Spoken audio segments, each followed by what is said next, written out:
Inquietud ha generado la incertidumbre respecto a cómo va a reaccionar la gente a medida que se van desconfinando o por lo menos avanzando en la fase a transición en distintas comunas. ¿Cómo está reaccionando el transporte público y la gente que se está movilizando en ello? Bueno, vamos a conversar de eso a propósito de un reporte del Instituto de Sistemas Complejos de Ingeniería. Estamos junto a Hugo Silva, que es investigador justamente de este instituto. Hugo, ¿cómo estás? Bienvenido.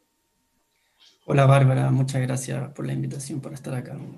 Muy Bueno, bien por mi lado. cuéntanos, ¿cuáles fueron los principales hallazgos que ustedes encontraron en este reporte de movilidad en las semanas post levantada de las cuarentenas en algunas comunas de la región metropolitana?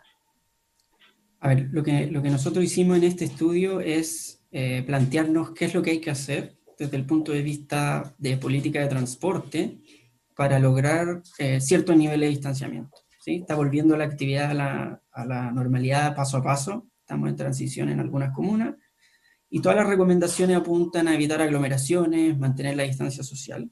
Entonces dijimos, ¿cuánto costaría lograr eso y cómo se tendría que hacer? Y el resultado principal es que vimos tres políticas que hay que implementar para lograrlo. Una es tener menos viajes motorizados, ya sea con teletrabajo, con hacer clases online, colegios y universidades, y tratar que la gente use modos activos también, como la bicicleta. Segundo, que haya un porcentaje menos de viajes en hora punta que se muevan a un horario fuera de punta, ¿sí? Pensando en reprogramación de entradas al trabajo, por ejemplo. Y finalmente, la tercera es una política de pistas solo bus agresiva, que haya una densidad importante de pistas solo bus y prioridad vial a los buses. Con esas tres medidas se puede lograr mantener la tarifa, no inyectar más recursos al sistema y lograr que la ocupación de los buses baje a un 2/3. Y eso significa que el distanciamiento sea medio metro. ¿Y ustedes no consideran la posibilidad de que hubiera que aumentar la flota o quizás modificar los horarios, por ejemplo? Lo consideramos. Entonces, si uno aplica estas tres medidas de manera conjunta, también estudiamos, bueno, qué más hay que hacer si es que queremos llegar a 1 metro de distancia. Y ahí encontramos que habría que comprar flota, había que aumentarla en un 30% y encontrar cómo operarla, y habría que más que duplicar el subsidio al transporte público que se entrega actualmente para poder mantener la tarifa.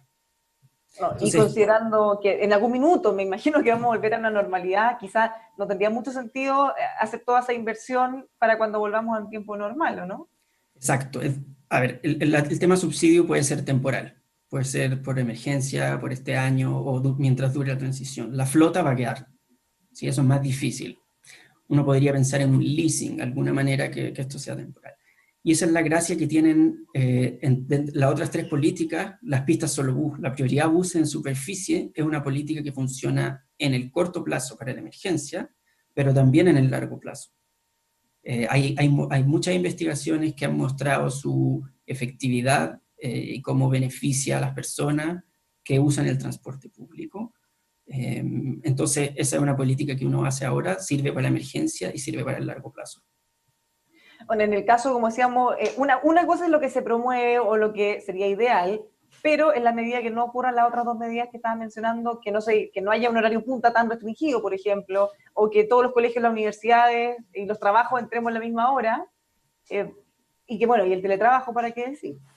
Exacto, o sea, Se tendría que además, exacto, tienen que darse estas tres y las otras dos, estas de menos viajes motorizados y menos viajes en la hora punta, calculamos que es alrededor de un 30%, 35% menos de viajes en hora punta que tienen que haber, producto de estas dos medidas de gestión de la demanda.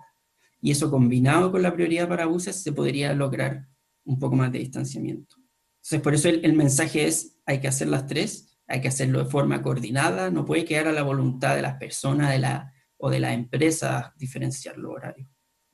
Ahora, ¿existe esa posibilidad real? Porque aquí habría que ser una alianza, un trabajo público-privado súper importante, considerando que ya no solo va a depender de los organismos públicos, por ejemplo, que las empresas teletrabajen o que cambien los horarios, eventualmente las universidades.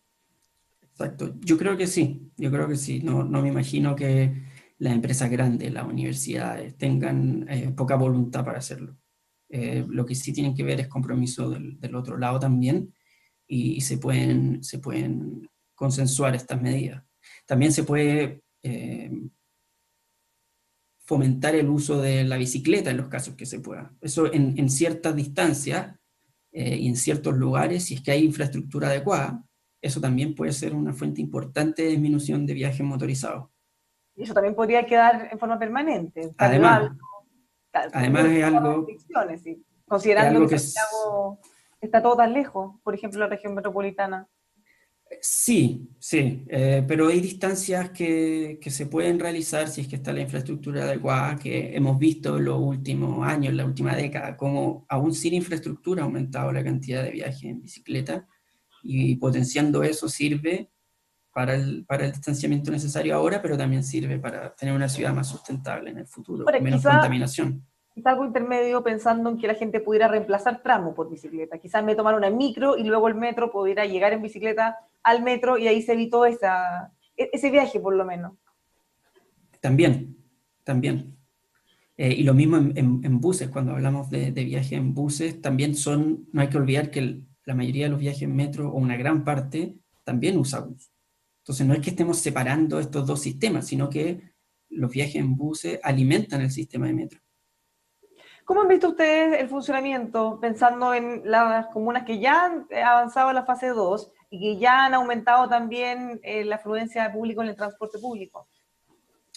Bueno, hemos visto cómo con estas medidas de desconfinamiento han ido avanzando, la movilidad aumenta, ¿sí? Cada lunes tenemos un reporte de que la movilidad ha aumentado un 10%, un 12%, 8%, y eso va a continuar.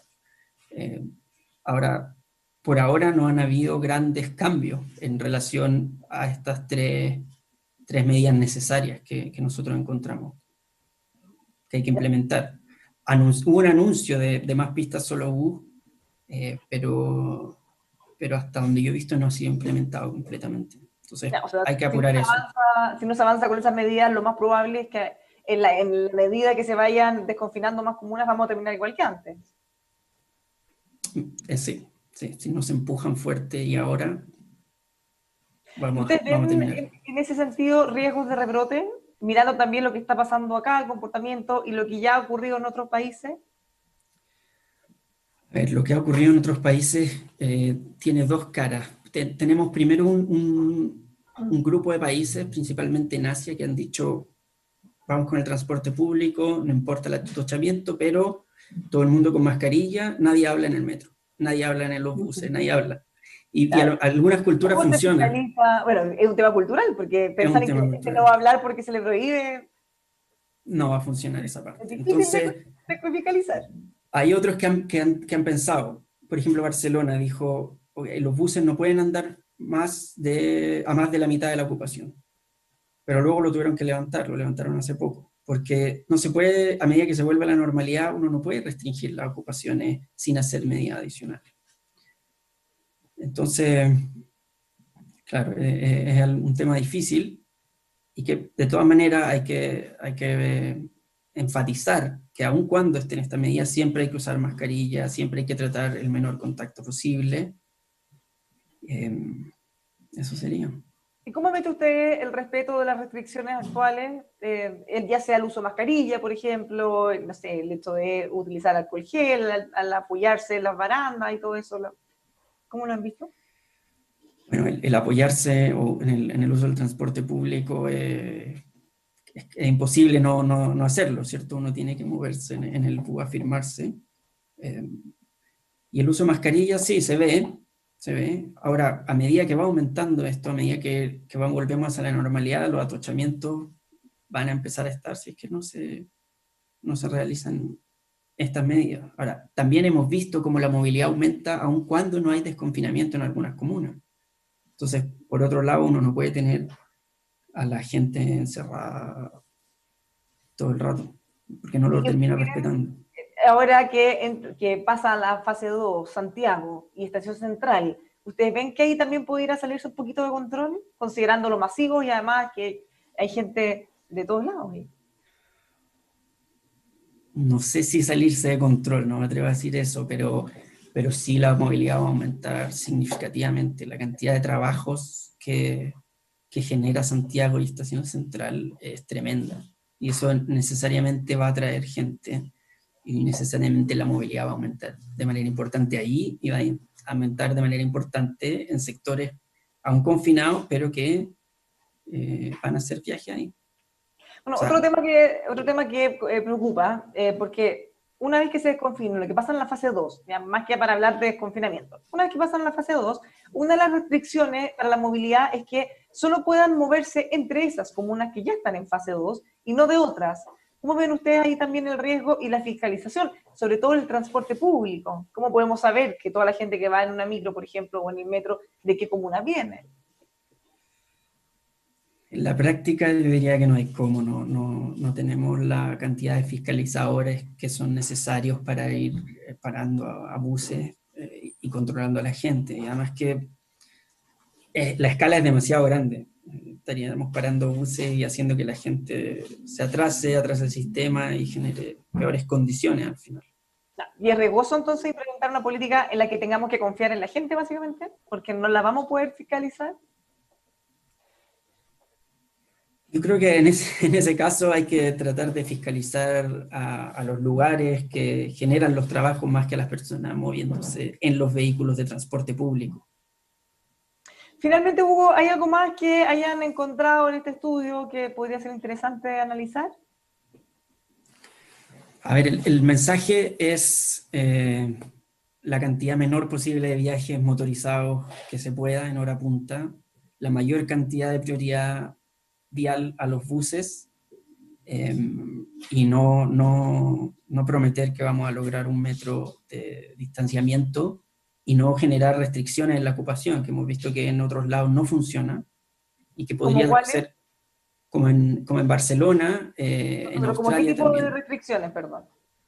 No, el bus no puede ir más que la mitad de la capacidad. No pueden ir más que 70 personas en un bus, digamos, de estos grandes orugas. Eso sería fatal, porque al final las aglomeraciones en paraderos terminan siendo peores, la gente tratando de subir. Es contraproducente. Hay que aceptar que no se puede lograr un metro, porque no tenemos ni la cantidad de plata para el subsidio necesario, ni poder aumentar la flota tanto. Ya, Entonces hay que entonces, implementar las otras tres y decir, vamos a lograr cierto nivel de distanciamiento si es que hacemos estas tres cosas. Así que, entonces el por favor, llamado cuidado, mascarilla, alcohol gel, lavarse las manos. entonces el llamado es finalmente no poner solo el foco en los buses, sino que en los incentivos, en las empresas, por ejemplo, todo lo que pudieran contribuir para que menos gente tenga que salir a tomar el transporte. Exacto, y eso tiene que ser una iniciativa también un poco centralizada y coordinada. O sea, si todos se ponen y corren en el horario una hora antes, quedamos en la misma situación. Entonces, no podemos, aquí las autoridades son las que tienen que tomar la medida y hacer. Muchas gracias por haber conversado con nosotros, Hugo. Que tenga un muy buen día. Gracias a ti, Bárbara, igual. Dejamos invitados a que siga informándose junto a nosotros en emol.com.